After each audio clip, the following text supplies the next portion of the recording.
naan nit ñi ku yor téléphone bu yàqu nga jox leen ko ñu jox la omo mu ne dafa concerné mu ne c'est un réseau qui concerne données personnelles. benn waay joo xam ne dafa def benn commentaire. sànq bi ñuy aborder sujet 1 bi. bi ñuy dugg ci sujet 1 bi dafa aborder benn mooy bi ñuy duggee baax ci wax affaire données personnelles mu alerté ne Ahmad la tudd mu ne en ce qui concerne les données personnelles il y a un réseau répandu dans ce pays qui propose ku am téléphone bu yàqu ma jox la omo entre parenthèses d'échanger du lessive contre les téléphones gâtés mu ne dafa am ñuy wër ci koñ yi di wax ni benn réseau la d'après li mu wax c'est un internaute moo ko commenté mu ne dafa am benn réseau bu law ci dëkk bi di wër ci koñ yi naan nit ñi ku yor téléphone bu yàqu nga jox leen ko ñu jox la omo mu ne dafa concerné mu ne c'est un réseau qui concerne données personnelles parce que loolu aussi ñu ci alerté mu ne ñu bàyyi ci xel ñu ci alerté aussi les Sénégalais parce que àdduna dafa doy waar aussi nit ñi nañu xam ni ba ci téléphone bu yàqu par exemple écran bee toj utiliser woo ko am nga benn téléphone bu bees nga denc ko sànni ko sa armoire bàyyi ko noonu nga jël ko jox ko nit mu jox la omo quand même omo nga jël jox nit sa téléphone yow les données personnelles ñi ngi ci biir téléphone bi bu ma nee des données personnelles mun na bañ a nekk sax lu ñaaw mais données personnelles yow nit da nga yor ay des documents am nga document par exemple tey am nga par exemple moi qui suis journaliste xëy na peut-être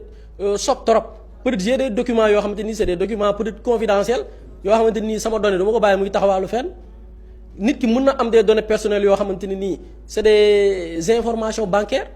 say données bancaires mi ngi sa biir téléphone à travers SMS yi nga xamante ni moom ngay jot de la part de ta banque wala sa adresse mail yaa tout loolu yëpp ay données parce que nit ñi bu ñu déggee données personnelles li ñu yaakaar ni ay soit vidéo yu ñaaw wala image yu ñaaw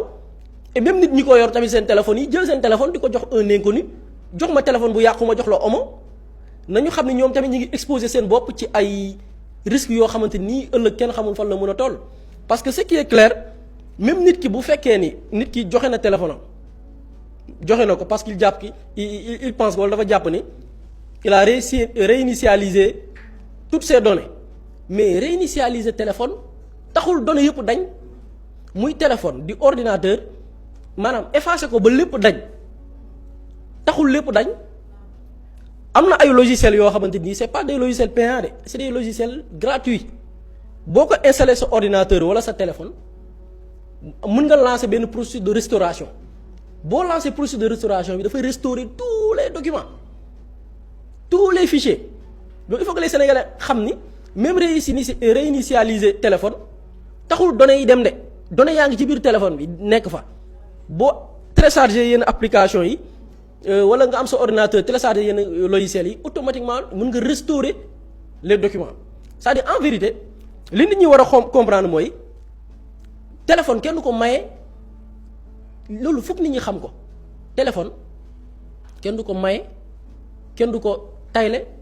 ba ci échange téléphone sax man bon peut-être dëkk nekk nañ dëkk boo xamante nii ressources yi bariwul tey ñëpp mënuñ dem jënd téléphone bu bees quoi cash donc dañuy dugalante portable mais même dugalante téléphone wóorul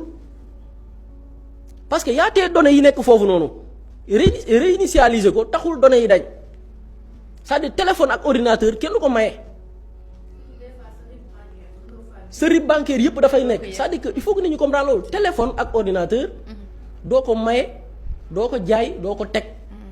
maanaam jox ma lii ma jox la lii donc il faut que ñu bàyyi ci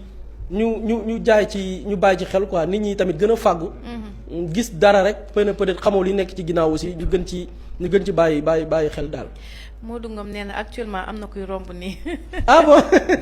non waa ji loolu la wax. nee na actuellement am na kuy romb nii li nga wax dëgg la parce que keroog laa dem sama kër yaay mu naan ma xooma am na ñuy naan omo